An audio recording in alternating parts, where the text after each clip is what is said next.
Okay, hi everyone. This video will go through your AMAth Term 3WA2 revision set 2. So please make sure you have finished this revision set before watching this video to check whether your solutions are correct. Okay, so let's begin. Let's look at question 1. By using a simple substitution, find the solution of the equation, this equation given over here. So usually when the question says find the solution, it means we want to find a value of x that will enable us to satisfy this equation over here. So usually during substitution, we usually try to find a certain number power x. So from this case over here, we have 3x plus 1, 3 power x plus 1, and 9 power x plus half. So what we can usually do is we try to make them all find a base that's common so that it's easier to use our substitution. So in this case over here, you can see that 9 can actually be made to base 3.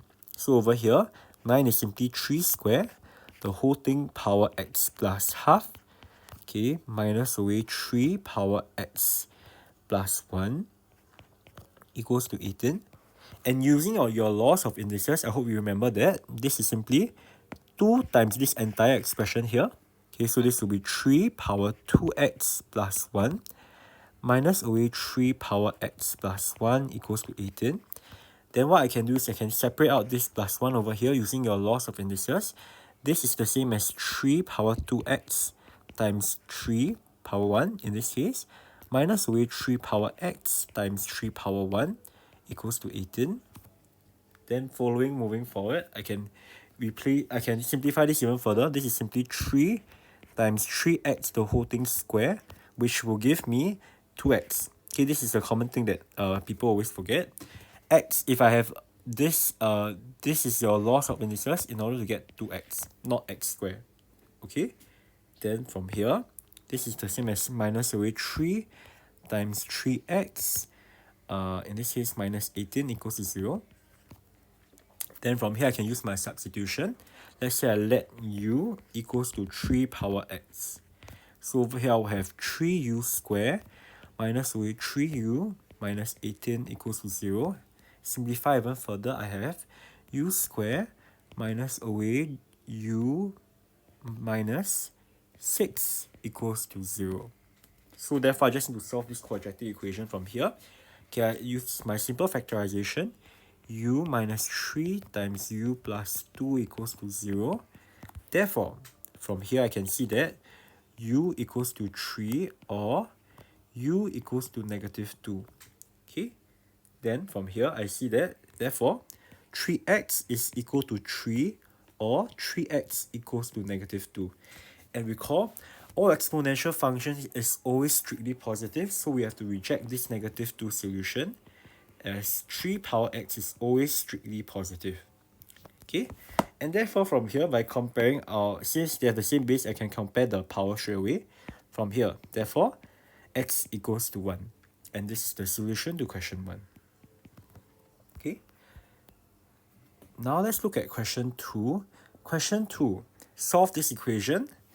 I have two logarithm expressions of different base. What a logical step would be to do is to make them all the same base. And usually base we choose smaller numbers. It's easier to simplify in this case. So over here, I'll change my log base 4 to log base 2.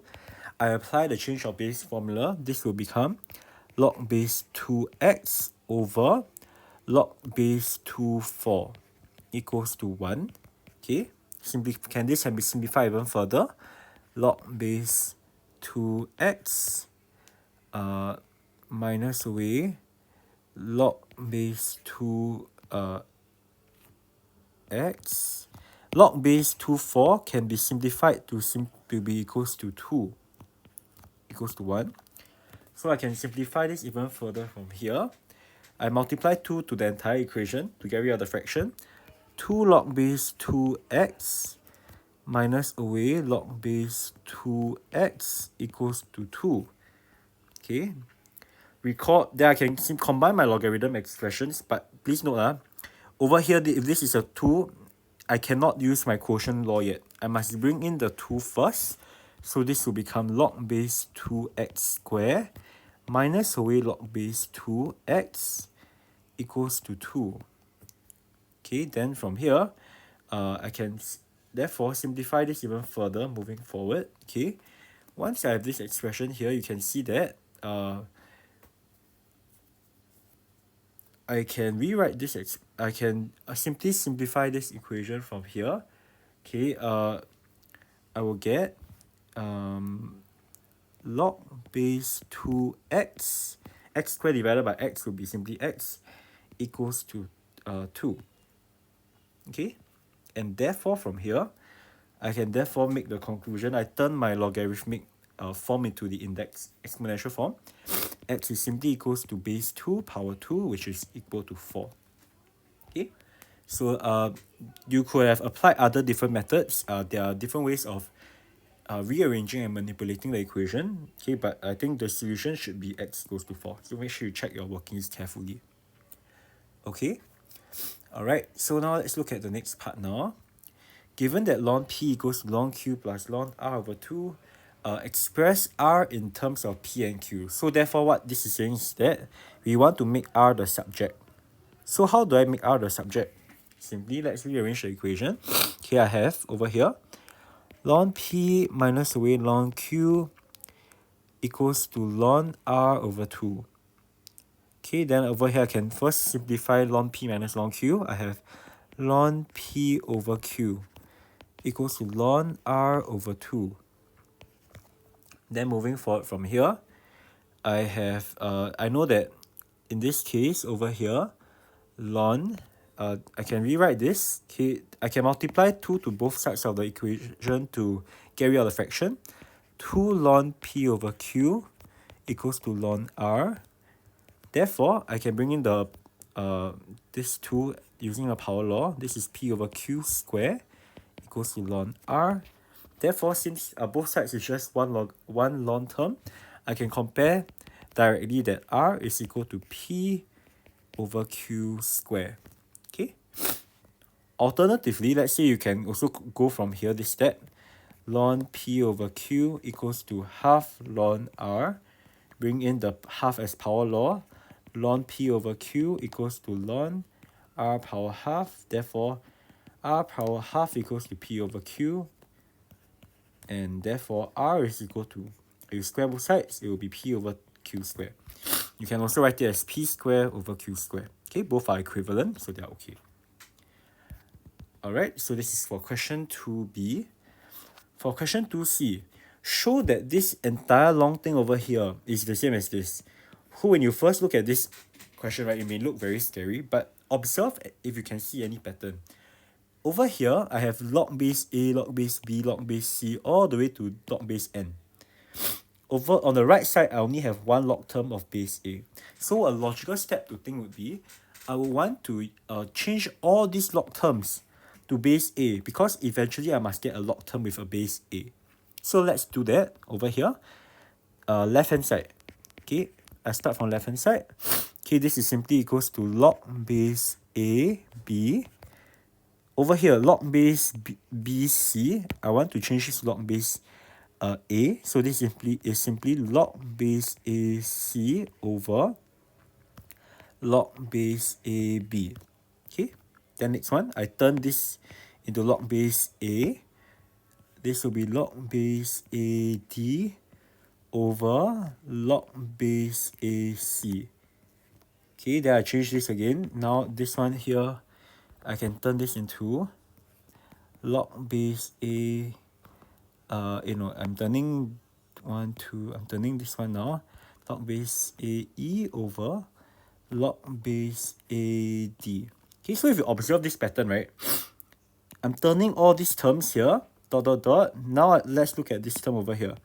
Log base mn, it will be log base an over log base am. Then the last one is this final expression here. Log base a 2n minus 3 over log base an. Okay, and if you observe carefully, can you see any pattern over here? You can see that log base ab, this thing will cancel out. Log base ac, this thing will cancel out. Log base ad, they will cancel in this way. So it will keep cancelling out these expressions diagonally until I finally cancel out this one. And what I'll be left with is simply this expression here. So therefore, for this question, the answer is equal to log base A 2n minus 3, which is equal to the right hand side. And I've shown what the question wants me to show. Okay. Okay, so for this question, you need to remember your change of base formula very clearly. Okay, and the last part, hence stage the range of values for which this is defined. I know that this entire expression here, from part 1, using hence, this is equal to log base A 2n minus 3. And we recall, for any log function to be defined, this 2n minus 3 here must always be strictly positive. So therefore, I know that, therefore, 2n minus 3 must be more than 0 for this log expression to be defined. And therefore, by solving this inequality, 2n more than 3, n is simply more than 1.5.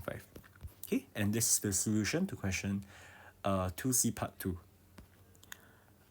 Alright, so let's look at the next question, question 3. Find the gradient of BD. Okay, this is the triangle ABC whereby AB is equal to BC. So let's mark that out. AB is equal to BC. Point A and point C is given. Point D lies on the x-axis such that ABCD is a kite. Okay, so I don't know where point D is. It lies probably somewhere over here such that it forms a kite. Okay, so over here, find the gradient of line BD. So what I can do is that, I know if this is a kite, I know that in the kite, the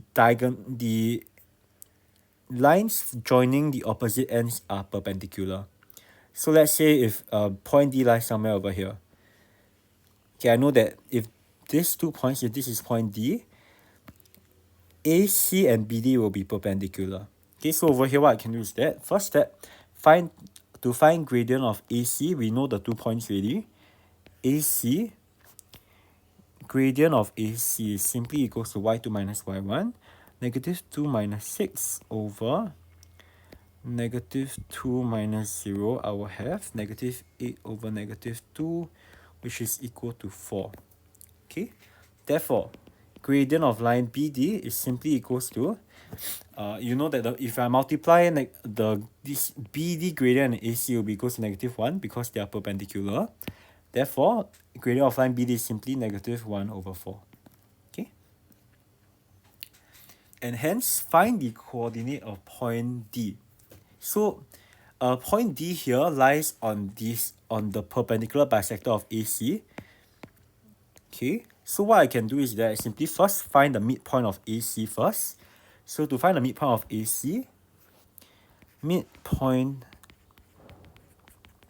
AC, you simply just need to take the average of the coordinates, which is 0 plus negative 2 divided by 2, and 6 plus negative 2 divided by 2. This is your midpoint formula. You will get negative 1 over 2, and negative 1 and 2. Okay, then after that, hence find the coordinates of D. So I can actually over here find the gradient of line equation of line BD first. Therefore, equation of line BD. Okay, so line BD is obviously a line that is perpendicular to AC. Something like this. Okay, this should be point D. Okay. So over here, equation of line BD, I know the gradient. I have 1 point along this line. To find equation of any straight line, I just need 1 point and the gradient. So therefore, equation of line BD is simply equals to y minus 2 over x plus 1 equals to gradient, which is negative 1 over 4. Y equals to negative 1 over 4x minus 1 over 4 plus 2, which is negative 1 over 4x. In this case, it would be negative 1 over 4 plus 2. I will get 7 over 4. Okay. Therefore, for coordinates of D, since it lies on the point D lies on the point D lies on the x-axis. Also, point D actually lies over here. Oops, I'll be reading the question wrongly. It lies over here, somewhere here lah. Okay, point D. Okay, therefore to find the value of d, I just need to sub when y is equal to 0. When y equals to 0, therefore 1 over 4x equals to negative 7, oh no, equals to 7 over 4, x equals to 7. Okay, this is for the x coordinate of point D. So therefore, D is equal to 7. D is simply 7 comma 0. Okay, so this is the coordinates of point D. And the last one, to find the area of triangle ACD. I know that my point D coordinate is 7 comma 0. So therefore, area of triangle is ACD. Area of ACD. I can use my shoelace method again. Okay, over here, half times. Then remember to go in the anti-clockwise direction. So let's say I start from point C. Then I go to point A, go to point D, go back to point C in the anti-clockwise direction. So this will be 0, 6, 0, 6, negative 2, negative 2, 7, 0, and back again to 0, 6. Then I apply my shoelace method. This will become 0 times negative 2, 0, 0. Okay, this is simply 7 times 6, which is 42, minus away. Then I multiply in this direction. Okay, this will be minus away, negative 12 plus 14. Okay, I put a square bracket instead.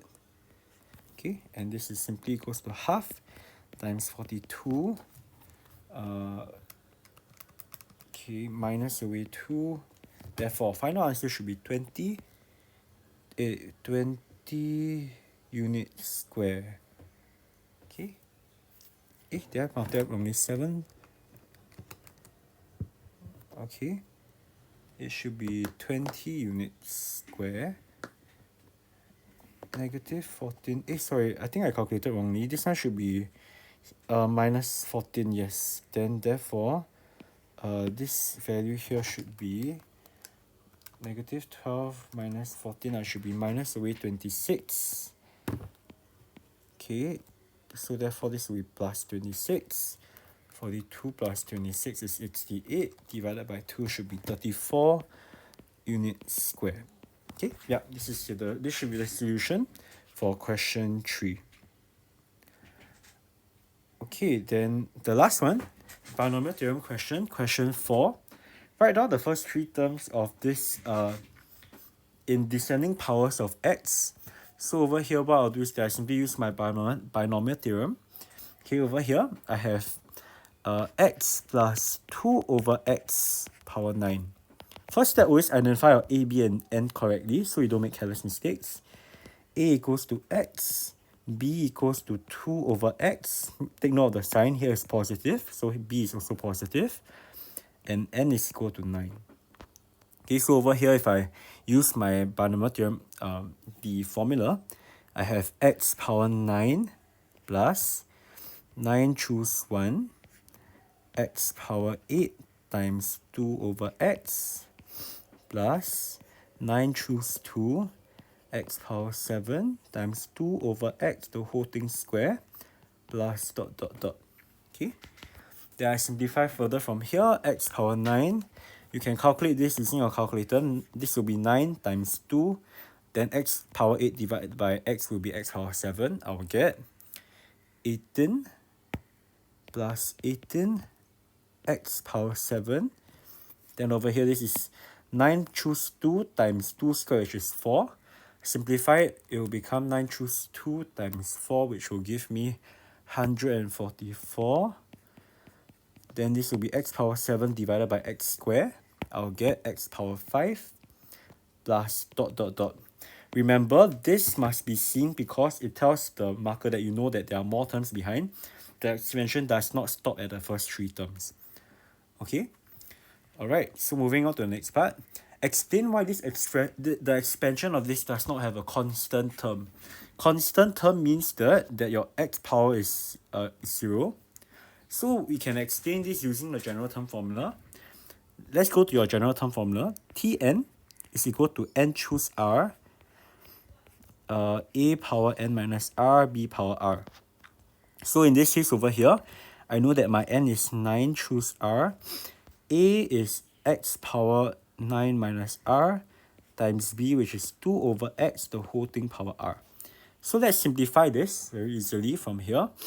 We can see that this is simply 9 choose r times x power 9 minus r times 2 power r times x power negative r. Okay, I hope that you can see how I get from this expression here to this expression using your laws of indices. Okay, then from here I simplify all the x terms together. 9 choose r times 2 power r times x power 9 minus 2r. Okay, therefore, for there to be a constant term, this power here should be equal to 0. So over here, when 9 minus 2r equals to 0, let's solve for r. We notice that 2r equals to 9, r equals to 4.5. Note that r means the position of the terms, it should be an integer. And since when x is equal to 0, my r is not an integer, therefore we can make the conclusion that since r must be an integer,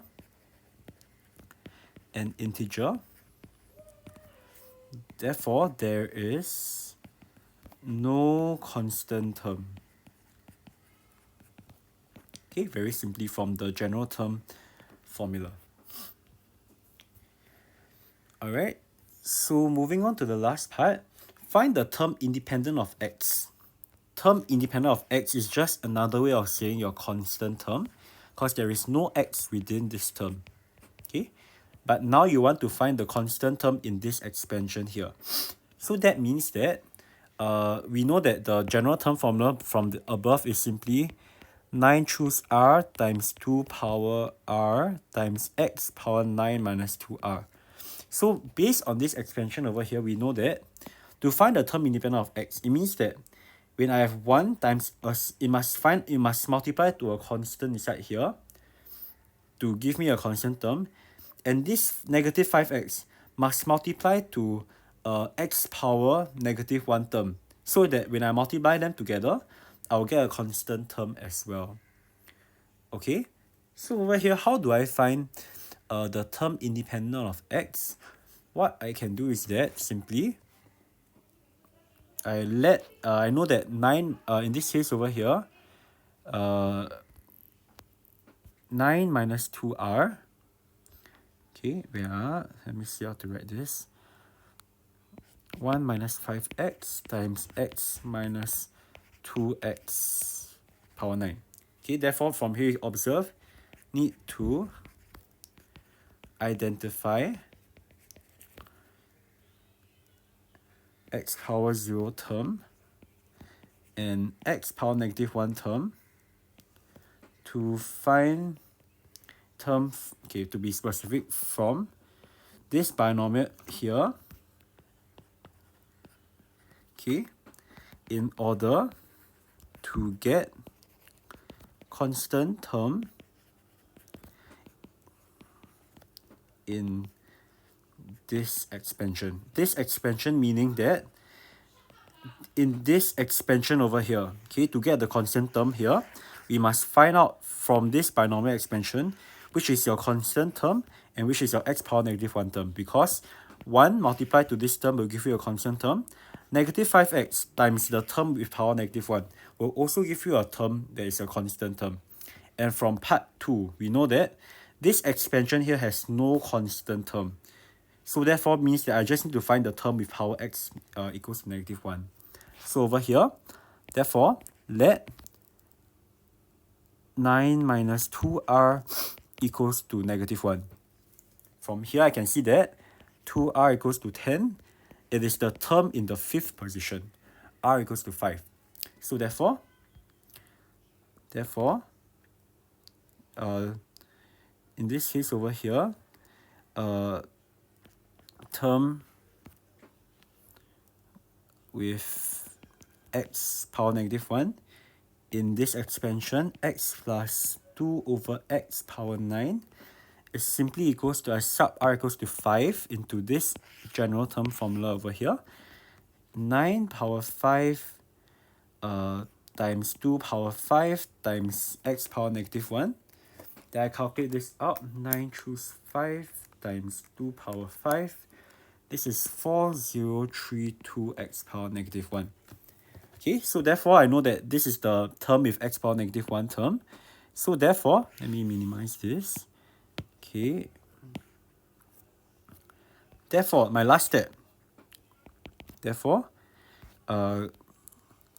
constant term is simply equals to this negative 5x multiplied to this term over here, which is 4032 x power negative 1. And I'll get my final answer, which should be negative 20,160. Okay. So this answer is exactly this value here. Don't need to round off unnecessarily. Okay. And with that, this is the end of the revision set 2 for this paper.